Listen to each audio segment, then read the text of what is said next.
Hi everyone, this is meteorologist Joel Curtis with your Alaska Weather TV show.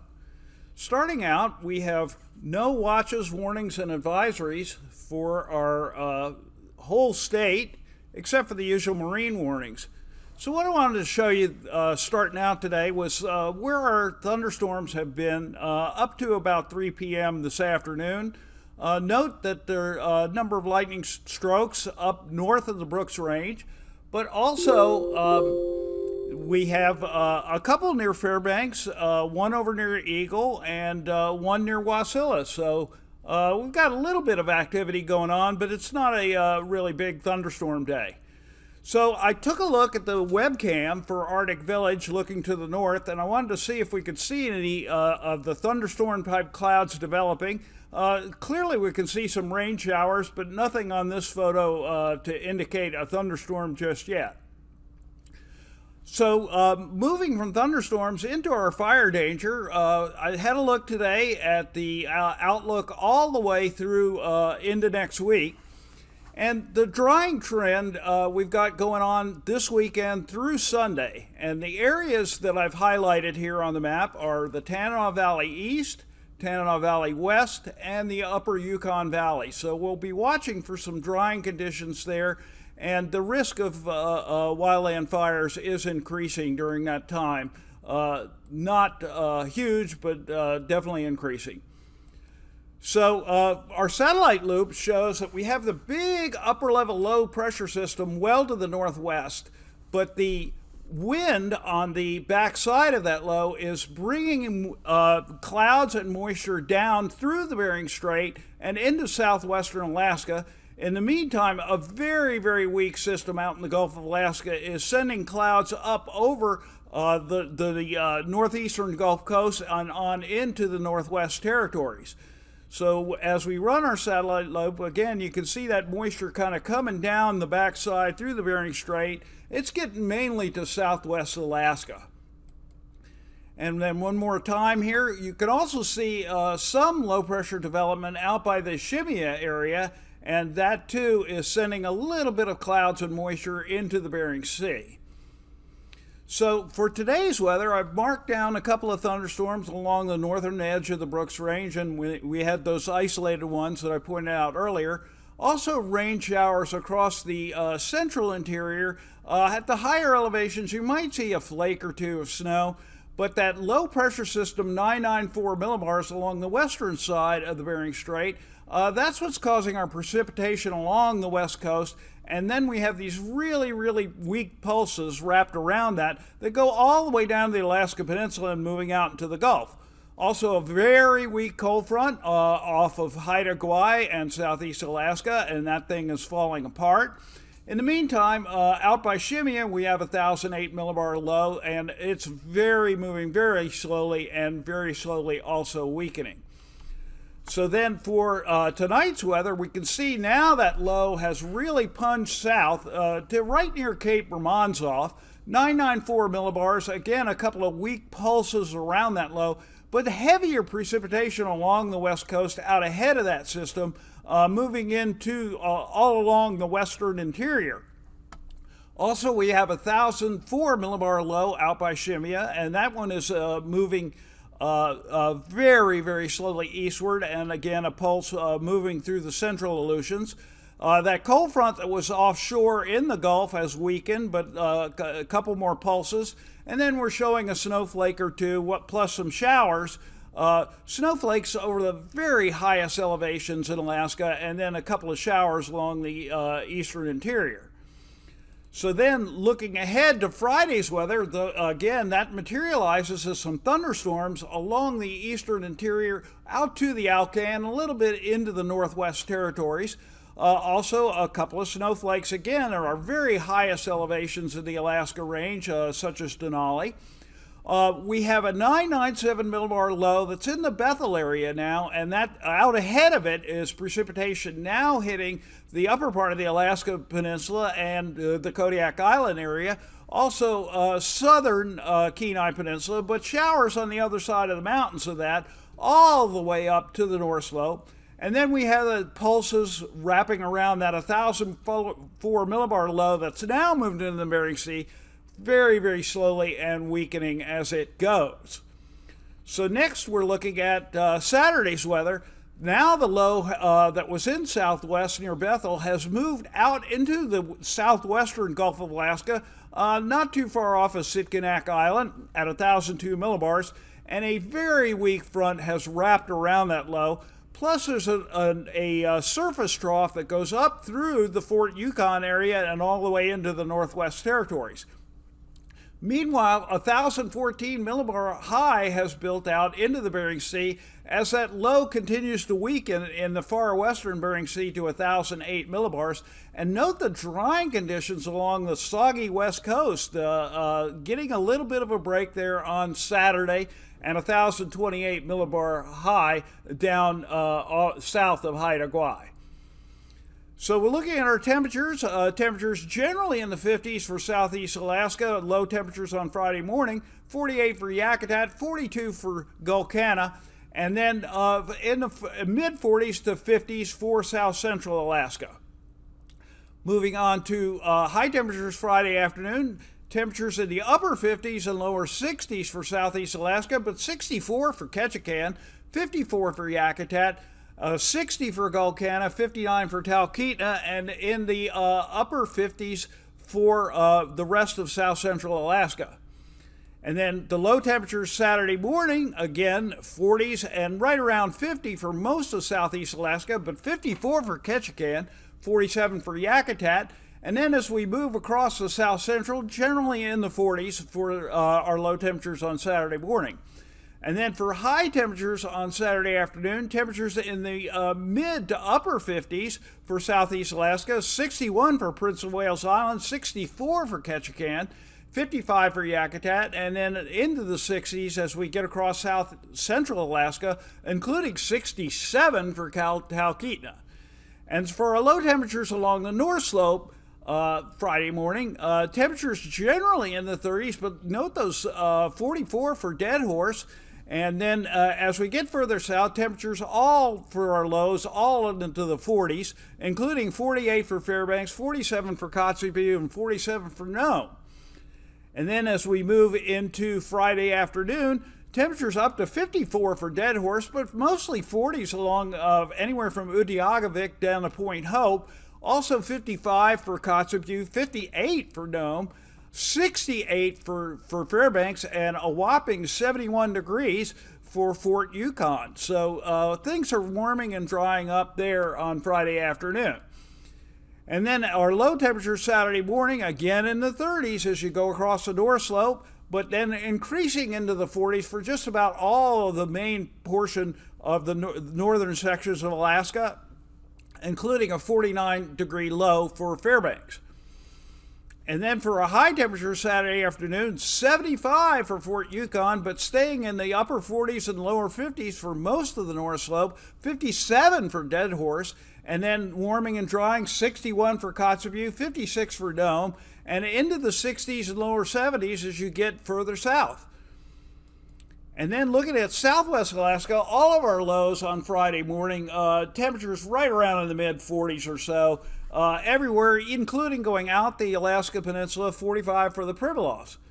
And then as we get to Friday afternoon, we can see that temperatures warming up, but still only in the 50s for southwestern Alaska, all the way out, and upper 40s for Shemya, 54 for the Pribilofs, and then looks like a 48 for Dutch Harbor. And then our low temperature Saturday morning, again, staying right in the 40s, mid-40s just about everywhere. And then looking ahead to our high temperatures Saturday afternoon, temperatures getting decently into the 60s and almost the 70 for McGrath. But then as you go out the Alaska Peninsula, temperatures still in those 50s, 54 for the Pribilofs and 48 for Shemya.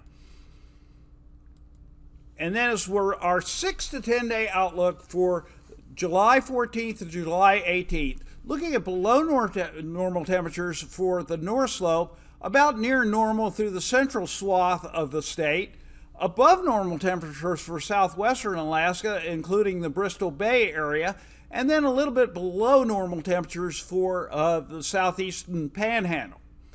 In the meantime, looking at our precipitation, about normal for the North Slope on down to, including the Brooks Range, and then near normal for the Fairbanks area all the way over to Norton Sound and right on down to about Yakutat or so.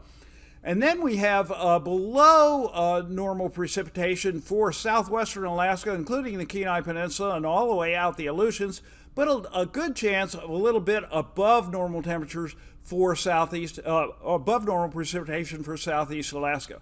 Well, thanks for tuning in and stay safe out there.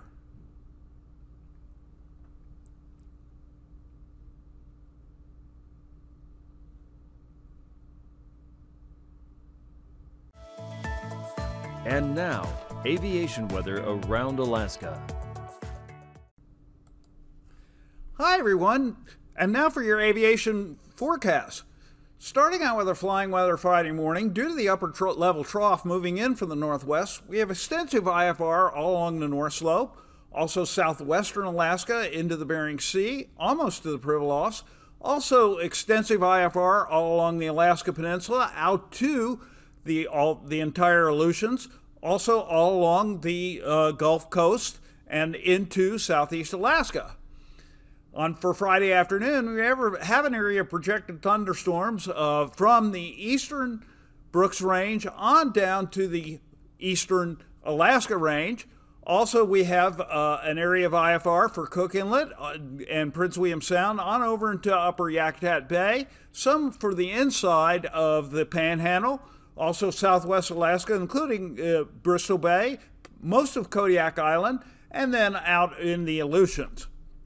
For Saturday morning, as that upper trough drops in, we have extended IFR all along the North Slope. Again, most of the Gulf Coast, but especially the inland regions of the Panhandle, also Kodiak Island, some in southwestern Alaska, extending into Bristol Bay, and most of the Aleutians out to the Pribilofs.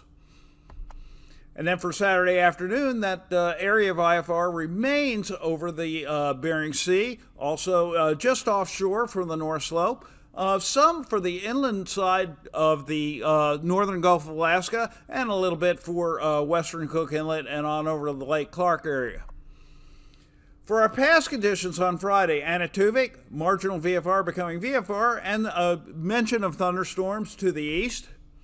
Also for Adigan Pass, a marginal VFR becoming VFR and thunderstorms in the area. For Lake Clark and Merrill Field, IFR with that's expected all day.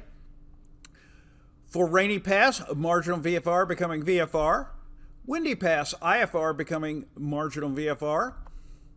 Isabel Pass, a marginal VFR with thunderstorms in the area in the afternoon. Mentasta Pass, a VFR with some marginal VFR along the south and thunderstorms in the area in the afternoon. Tanita Pass, IFR becoming marginal VFR and the risk of thunderstorms. Portage Pass, IFR, thunderstorms well to the north. Chilkoot and White Pass, both IFR. For our freezing levels, that reflects that upper level trough dropping in from the northwest, 2,000 feet over the Chukchi Sea, but increasing all the way up to around 6,000 feet as you get out into the Gulf of Alaska. As over the Bering Sea, however, quite high freezing levels up to 12,000 feet, and then the further east you get into Canada, also rising up to 12,000 feet. For icing on Friday, in the area of the predicted thunderstorms, we have 8,000 to 16,000 feet, considerable moderate. And then for the rest of most of the mainland and on into the Panhandle and Kodiak Island, isolated moderate, 6,000 to 12,000 feet. For a jet stream on Friday, northerlies going through the Bering Strait about 115 knots. And as it wraps around the upper level trough, decreases to around 80 knots over Bristol Bay. And then the jet picks up again at 85 knots as we get into the Yukon Territory and Northwestern Territories. For 9,000 foot winds, we have quite a circulation around a low in the vicinity of Bethel. 35 all the way up to 50 knots in that circulation, 25 knot westerlies over the North Slope, and then 30 knot west to southwest winds over the Panhandle. And then for our 3,000-foot winds on Friday, again, circulation around that low near Bethel, up to about 40 knots or so. And then we have some 60 knots well south of the Aleutians, and then not much, a whole lot of wind elsewhere in the state. For our turbulence on Friday, that affects that upper low with the trough dropping into southwestern Alaska. So we have considerable moderate below 8,000 feet for the Cook Inlet, Kodiak Island, and all the way down to Unalaska, plus St. Lawrence and St. Matthew and near the Pribilofs, and then below 5,000 feet for the western Aleutians, and then isolated moderate for a large swath of southwestern Alaska. And that's all we have for our aviation today. Remember those thunderstorms along the eastern Alcan, and fly safe out there.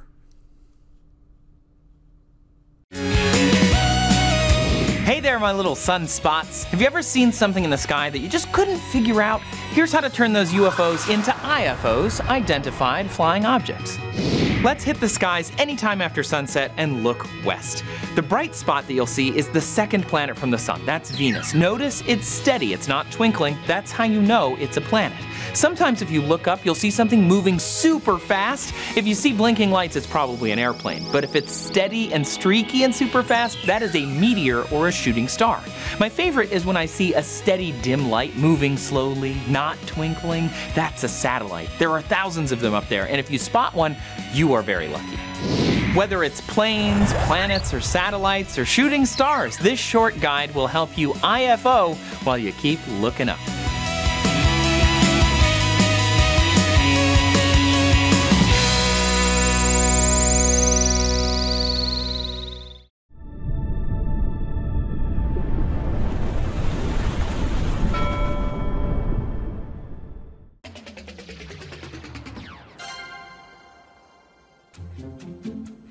The beluga whale, also known as the white whale, lives in large groups and are unusual among whales.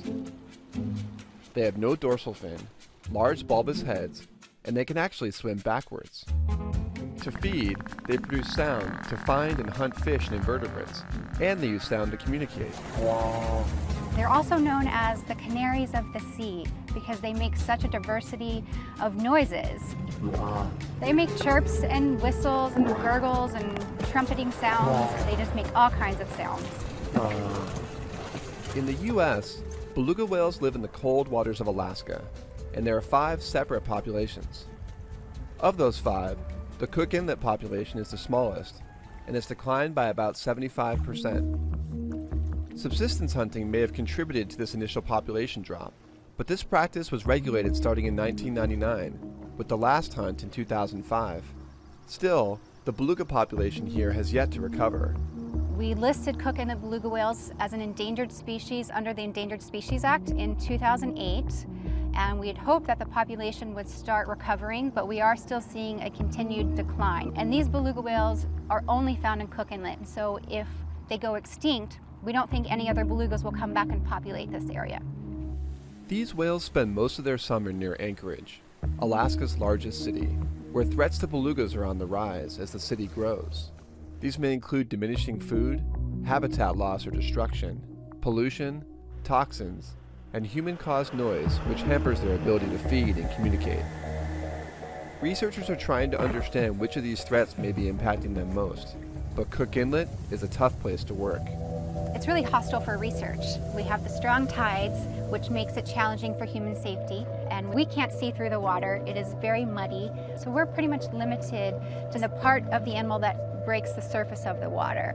And as a result, we have limited information about the specific population dynamics of Cook Inlet beluga whales.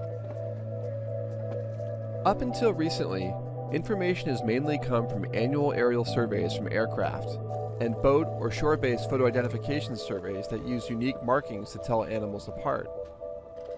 Scientists also use passive acoustics to listen for belugas, but none of these methods can detect much information about their health, So it's really been a game changer with the whole species in the spotlight designation. We've gotten more resources within our agency. For instance, we're able to use a drone to collect some aerial imagery of belugas in the wild, and we're hoping to learn some information about the age classes, information about the health status. And probably the most important bit of information that we'll get out of that is we'll be able to identify the new calves. And we're hoping if we keep doing this every year, we'll be able to get an estimate of calf production every year that will tell us something about how well the population's doing. We are also expanding upon our biopsy studies, hopefully to give us some information about sex, the individual's reproductive status, some genetic information, some contaminant loads. Public and private partners are contributing as well. Some are looking at toxin levels in the whale's prey, while others are analyzing beluga teeth to learn about their age and past diet. Others monitor water quality and how belugas react to boats, and more check to see if their behavior changes with increased background noise. All of these findings will go toward developing effective recovery strategies for this population. As for what you can do, if you're out boating, give belugas space. Don't drive right up next to them. Stay about 100 yards away. If you're flying over them, just remember that you're putting noise into the water as well, and so stay at least 1,500 feet above them. Report a stranded beluga whale as soon as possible, and that's if they're dead stranded or live stranded. The amount of information that we can learn from these animals by responding to a stranding is monumental, and it will help our efforts to recover them. Together we can help beluga whales thrive in the dynamic waters of Cook Inlet. With continued research and good stewardship, we hope to see this population grow in the years to come.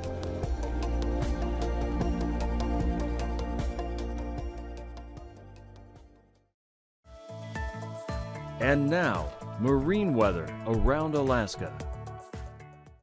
Hi everyone, I'm meteorologist Peter Chan helping out with the marine weather segment today, starting out with the sea ice edge. We continue to see a lot of open water there across the lower Chukchi Sea and along the west-northwest coast of Alaska, though we still have ice holding there along the Arctic coast, though it will continue to break up. More importantly, low pressure will be dropping southeastward into the southwest portions of the state. That's going to turn winds more around to the north, at least for a time there, especially the eastern Bering as we head through Friday and early on Saturday. So in the meantime, out across the southeast, we're going to have a low pressure system develop this weekend just southwest of Kodiak Island, just off of the Alaska Peninsula coastline there in the North Pacific Gulf region. And it's going to cause winds to increase from the south-southeast across at least the southeast panhandle. Inner waterways could see winds from the south as high as 20 knots there north of Juneau and Lynn Canal with gusts to 35 knots, lighter though Petersburg and Ketchikan. And generally along the Gulf coastline, winds south-southwest around 10 knots, swells 4 or 5 feet. Saturday, we'll continue to see as that low pressure circulation better develops there over the western Gulf. We're going to see southeast to south winds, inner waterways 10 to 15 knots, waves 2 to 3 feet. And coastal areas, winds anywhere from the south at about 20 knots, picking up to 25 knots from the southeast to east west of Yakutak, with waves building 7 to as much as 10 feet. On Friday, for south central areas, winds will generally be out of the south around 15 knots or so. Across the northern Gulf, southeasterly at Prince William Sound with 3-foot waves, and then south-southeast winds, Cook Inlet with the strongest winds, some channeling there around the mouth of Cook Inlet, 30 knots, and waves building to 9 feet. And then on Saturday, with low pressure southwest of the region, winds will be southeast to east there up through Prince William Sound, and we're looking at 4-foot waves there, but winds building from the east-southeast to 30 knots with 6 to 10-foot waves just northeast there of Kodiak and in the mouth of Cook Inlet. For Friday, winds will be generally south-southwest across the Alaska Peninsula and Kodiak Island as that low is approaching from the northwest. Swells 5 to 8 feet there on the Pacific side, 8 to 9 feet on the Bering side, out up into just off of Bristol Bay. And then for Saturday, winds will be ahead of that low out of the southwest, south, and east there around Kodiak Island, 25 to 30 knots, but turning around to the north and northwest on the Bering side, and waves highest there just off of south of Kodiak Island around 9 feet and 5 to 6 feet on the Bering side. On the Aleutians, winds will generally be out of the southwest on Friday, 20 to 25 knots, waves 6 to 8 feet on the Pacific side, and generally 5 to 8 feet on the Bering side. Saturday, look for winds to try to turn a little more north-northwest across the eastern Aleutians, 15 to 20 knots, waves anywhere from about 4 to 7 feet, whereas in the western Aleutians, winds will be more west-southwest around 20 knots and waves 5 to 7 feet. Across the western coast, winds will be turning to the north and northwest on the backside of the low, picking up 25 to 30 knots, especially around and north of Nunavik Island, and waves as high as 7 to 9 feet. And then on Saturday, continued north flow on the backside of the low, around 20 knots, and waves generally 4 to 6 feet, though offshore easterly flow there at Norton Sound and waves a couple of feet. Along the northwest coast, from especially Wainwright Point lay southward west of Kotzebue, we are looking for winds to be 15 to 20 knots, waves 3 to 4 feet. And by Saturday, winds will be turned back around to the south-southwest there in the Chukchi Sea, with waves building anywhere from 9 to 10 feet there off of Cape Lisburne and Port Hope as a result of those stronger 35-knot winds from the south and southwest. And the flow should turn offshore, coming down off the north slope out of the south at around 15 knots, especially east of Utqiagvik on over toward Kaptavik. And that will continue to see ice, though open waters could see some waves of a few feet. So overnight, low pressure will be approaching the southwestern portion of the state, and it will be moving southeastward and strengthening as an upper level feature joins up to cause us to strengthen. And by Saturday, we expect that low to be located southwest of the Alaska Peninsula, influencing much of the Gulf. So thank you for watching our show this evening, and be sure to join us again tomorrow. These forecasts are for planning purposes only. Call 1-800-WX-BRIEF for a formal pre-flight briefing. Always file a flight plan before you go flying. The U.S. Coast Guard Auxiliary urges you to leave a float plan with a friend or the harbor master before you go boating.